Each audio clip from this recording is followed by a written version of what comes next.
So in the United States, we have a custom of referring to previous heads of government as president, even after their presidency. Right.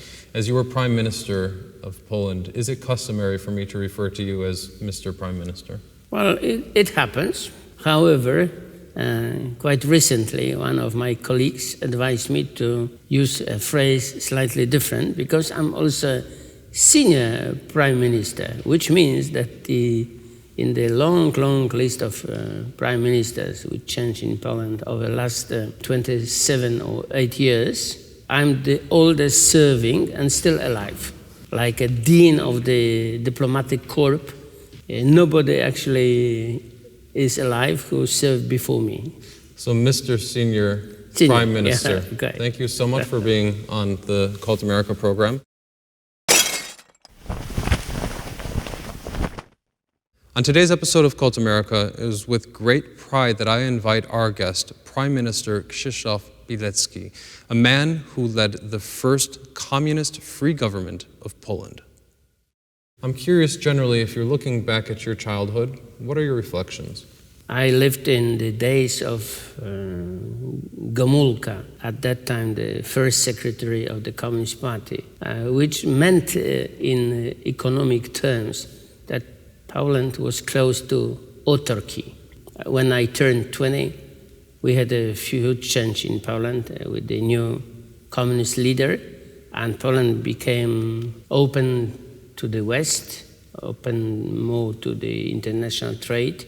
Even a kind of euphoria was observed at that time among my generation. There was only one small precondition of your successful career, which was to join the Communist Party. And some jobs simply were not available for the people without that kind of a membership. What was the distinction between the almost total isolation and the new communist government that was a little bit more liberal? That meant, first of all, that I could go abroad. I got my first passport, and I think in 1971, for the first time, I traveled individually abroad. We could exchange $130, and with that large amount of money, we could travel for a couple of weeks abroad. So when you were first able to travel abroad, did the thought ever occur to you to flee the country and not come back? That was never on my mind. Thinking about leaving the country forever was at some stage present in my consideration, but that was in the 80s. But in the 70s now, I was eager to learn about the different world. A former student of my grandmother invited me to Norway, and they organized a scholarship so I could attend a special summer school at the University of Oslo, organized mostly for the American students. That was, for me, the first chance, not only to gain some credit points, not very useful for the Polish education system, but also to learn about international relations from Scandinavian and American point of view, and also to study the economic policy from different books than we were offered at the university. What made the strongest impression on you during your first trip outside of communist Poland? That was not as much about the quality of life, because quality of life I knew from the movies, from books, but that was more or less in the range of my expectation. But and the quality of education and possibility to carry out interesting jobs after graduation, that was really fascinating, because when you come from Gdańsk, then according to Norman Davies, quite famous historian, you are open to the world much more than the others, and your sense of liberty is much more developed than from the other parts of Poland. Yeah. It's probably also in the genome or in the blood of people from Gdańsk, or Danziger, as we used to call them in the old times, that they were historically, for minimum last 600 years or so, very much freedom fighters, and Gdańsk was called Free City, which believed at that time in open and free trade, free exchange. So that sense of freedom was always present. So living inside of Gdańsk actually gave you a little bit of a so you get the flavor, additional access to the world. Yeah, and get the flavor, and then you travel abroad and you spot it. It partially answers my next question. I've always been curious, especially during the times of isolation, if there wasn't a point of comparison. I mean, people living abroad or being able to travel abroad. How did you know that things were difficult here? What were the indicators that made people frustrated in those times? Well, you have books, you have movies, you have the witnesses of the past. So you could also learn how it was in Poland before the Second World War. And also what I learned from my grandmother, who was always in the opposition since the beginning of the system. She was fired. She was quite famous director of the lycée or secondary school in Bydgoszcz, that she listened to Radio Free Europe, which was the most forbidden and for some people most desired source of information. The problem was that, in fact, you could listen to two different stations broadcasting at that time in Polish. One was BBC, also broadcasting in Polish language, and the other was Radio Free Europe. The difference was that both programs were heavily jammed by the communist special jamming session. One of jamming session was 25 kilometers away from Gdańsk, and we knew even the location. So they tried to make the listening almost impossible, and was much easier to listen to BBC World Service broadcast in Polish than to Radio Free Europe. And my grandmother's one of the students, especially for her, designed a huge aerial in the apartment she lived in Bydgoszcz. So it was, so if you can imagine this beautiful room, and she lived in one big room, was maybe 35 meters, and you had an aerial pull around the all walls, you know. So if a party official or if the authorities entered that apartment, they would probably see what was going on there. It looked like the listening station. She had an old-fashioned radio, which was also good for that, and this fantastic aerial established by her former student. So that's why she could listen, and her influence on my development was probably critical. So your grandmother was a fighting force in your lifetime against the system all the of the time. time. All the time, yes. What about your parents? My parents tried to be more, let's say, cooperative or positive towards the system. I was actually never explained what happened, but nevertheless, at some stage in the 50s and during the Stalinist days, my mother was fired from her job at the Polish radio station in Bydgoszcz, where we lived at that time. And my father was under observation of the secret police. That's why they decided that my mother will go with me to Gdańsk and try to find another job, not as a journalist, but any kind of a job, but outside of Bydgoszcz. Bydgoszcz was a banned place for her. And that's why in 1954 we left for Gdańsk.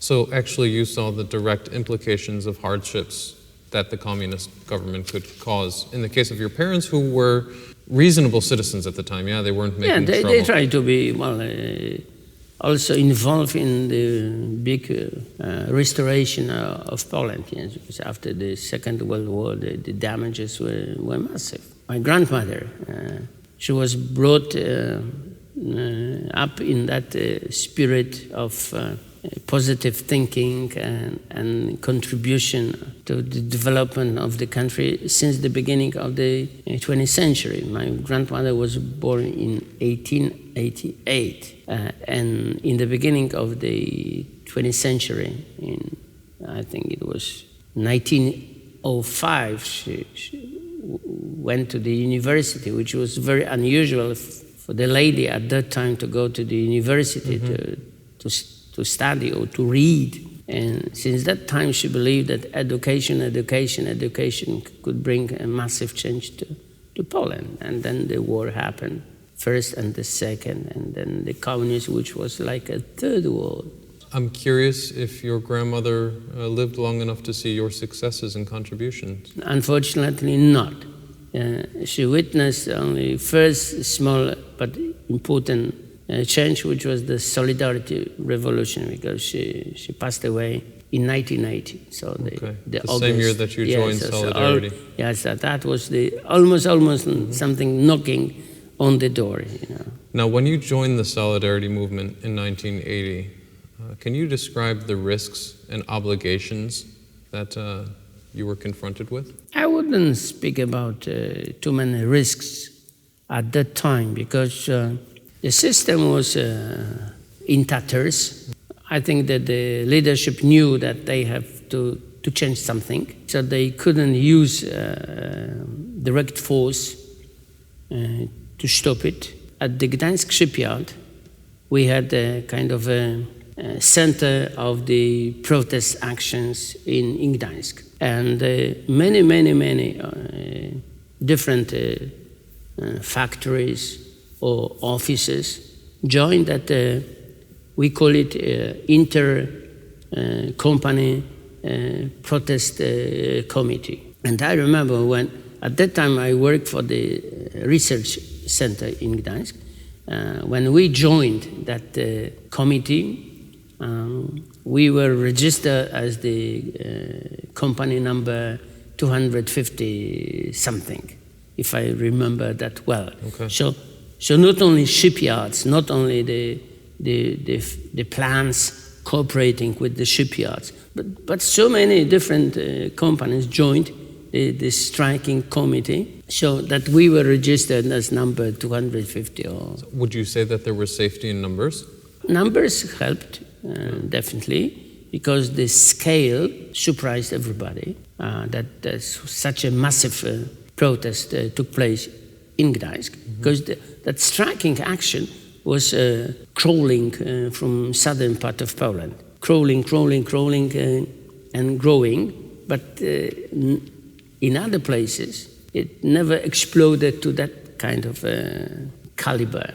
Yeah. So maybe in the first few days there was such a threat and also fear that the government could use power, and even there were gossips whispered by many that invasion is coming and the shipyard could be invaded from the seaside. But after the first week, I think the second was more about negotiations and how much we could gain from the communists. Did you have your own family by that time? Yes, I did. Yeah. Were you concerned at all for their security? I was a little bit at that time irresponsible, because we had a boy. In August, my son was 7 months old. Yeah. And we sometimes, we left him alone at home in order to go to the shipyard and to organize some requested items, which is not that responsible. I've heard that was actually kind of common practice in the past, though.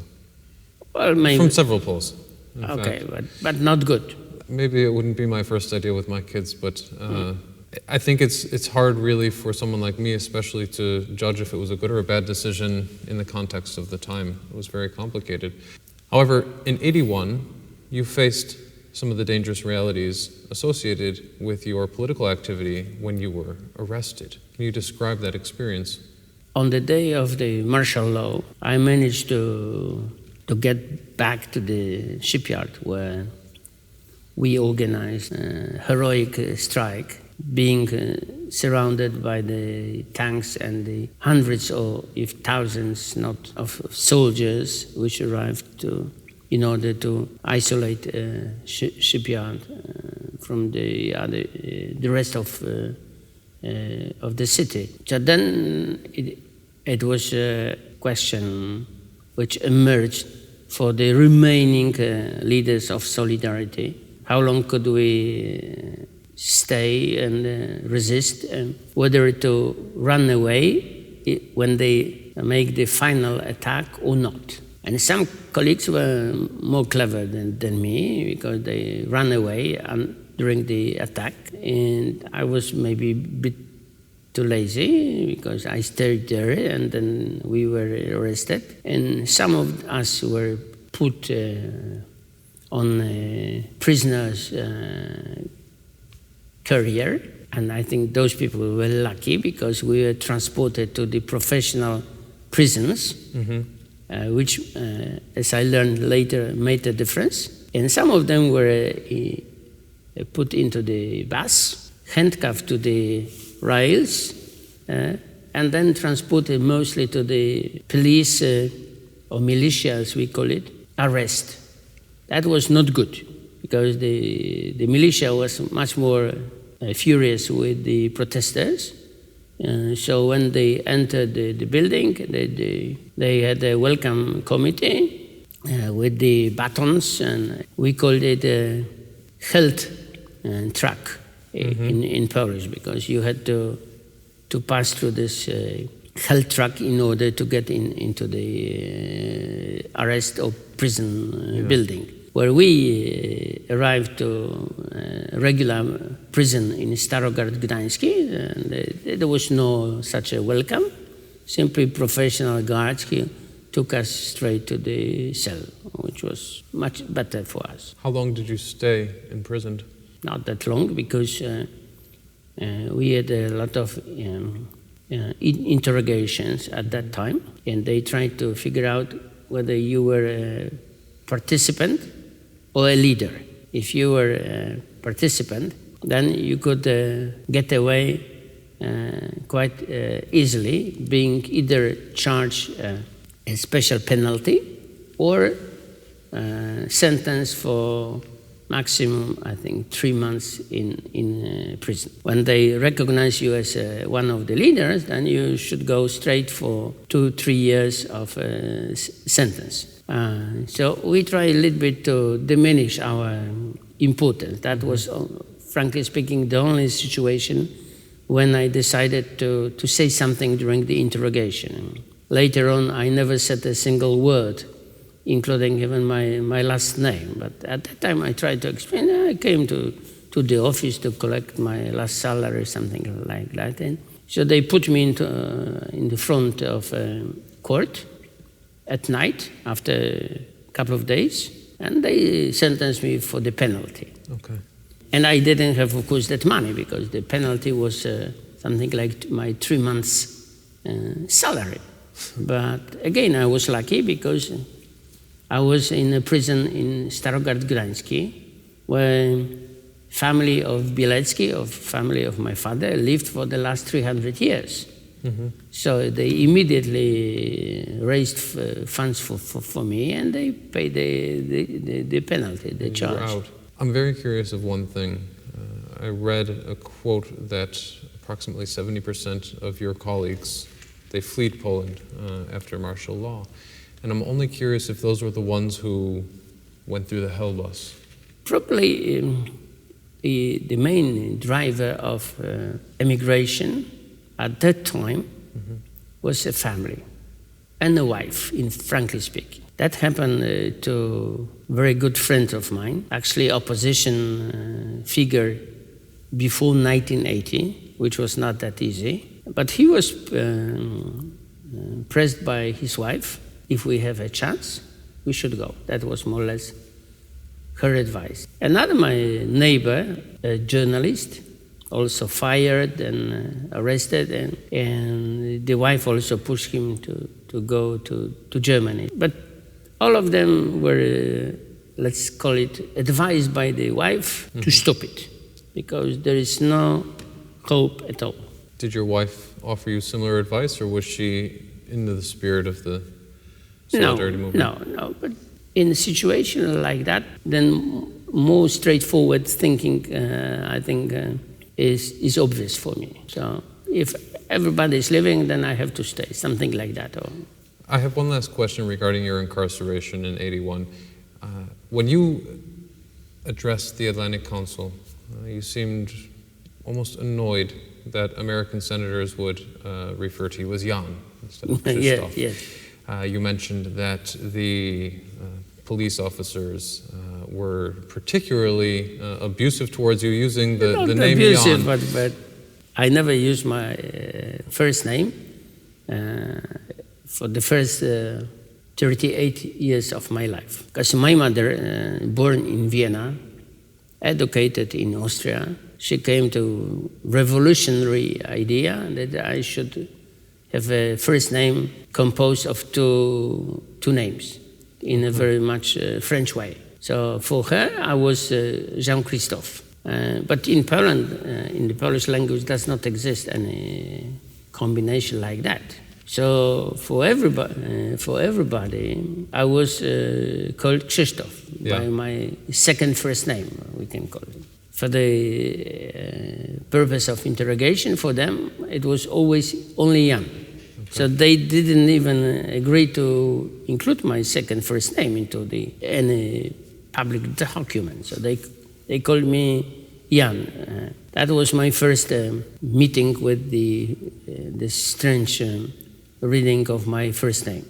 The second was even more funny, which took place in 1989. Because when we entered the parliament, for everybody, also for the purpose of the poster, I was named Krzysztof Bielecki. And the public was very much interested what the Solidarity guys are doing in the parliament, which was still dominated by the post-communists and the allies. So they listened to the radio very carefully. And shortly, the Danziger, Gdańszczanie, they learned that Krzysztof Bielecki is quite active in the House. And the way he speaks is not acceptable for them. So when I came to Gdańsk for a meeting with the public, I learned that they accused me of being a traitor who betrayed the idea of solidarity, is now speaking like a communist. And then I learned that there is another guy, Krzysztof Bielecki, who is a member of we call it a satellite or junior party to the Communist Party. And he's Krzysztof Bielecki and speaks in a very different way than myself. So I decided to come back to my mother's invention, which was Jan Krzysztof. After your detention, you were blacklisted and not permitted to work inside of any state enterprises. What were the options for a person in that situation? That was a little bit more complicated because I tried to get back to the previous work. And actually, they accepted me for a few months. And then there was a famous screening action, kind of vetting, where you were supposed to answer hundreds of different questions. And they said that you could be or not be the employee. When I saw the questionnaire, I refused to answer those questions. And they said, but then you will be fired and on a ban. So when they fired me, after a few months, I got a fantastic job, which could be my career changer, at the yacht shipyard in Gdańsk. And they looked for somebody to run the export activity. And because at that time I was not that bad in a few languages, so they said, you are a fantastic candidate. And they accepted me. But on the next day when I came back, they said, no, you can't work for us. I said, why not? Because you have a ban on your passport for almost for life. So what is the logic of somebody doing with the international markets if you can't travel? So when you ended up ultimately working as a truck driver for an agricultural farm, did you feel that you had hit rock bottom in the situation? Business terms, financial terms, it was not that bad. It was challenging because we have been transporting wooden logs, 2 meters, 40 centimeters long. As I said, well, if we were lucky and the lorry was in a good shape and the business was good. The problem was how is the future? Because my lifestyle changed completely. My grandmother was a Pole who worshipped Lech Wałęsa and the Solidarity movement. It was her pride and joy. I've always been curious if the people in Gdańsk had Poles who were displaced abroad in mind in their movement, that perhaps one day Poles could return to Poland. Yes. Yes. At that time also we had a lot of colleagues who emigrated Poland, who left Poland. So we had Poles living in today's Kazakhstan, but at that time there was the Soviet Union. So Polish diaspora, I think, after the Second World War, I think was the third by number. Mm-hmm. Globally. It's a part of our history and heritage. I think a strong desire to maintain a good relationship and connection, or sometimes even invite them back to Poland. My final question. After Solidarity won and Poland was a democratic country once again, were there any unexpected drawbacks?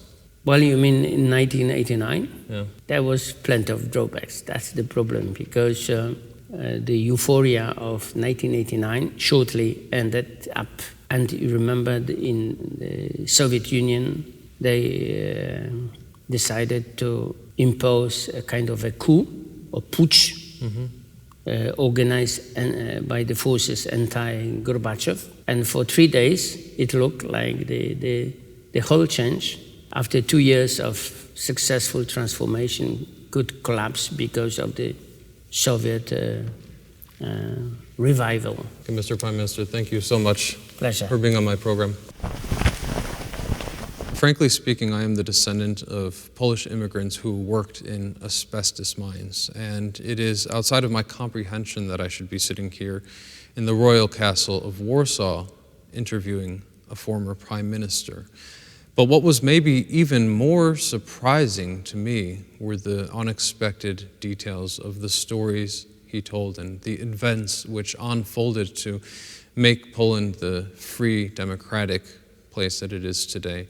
I'm very grateful for everyone who fought to make Poland what it is so that I can enjoy it in modern day as a proud citizen and as a father to Polish citizens. Thank you very much for watching Kult America. Share this video with anyone who might have interest in solidarity or Polish history, and make sure you tune in next time.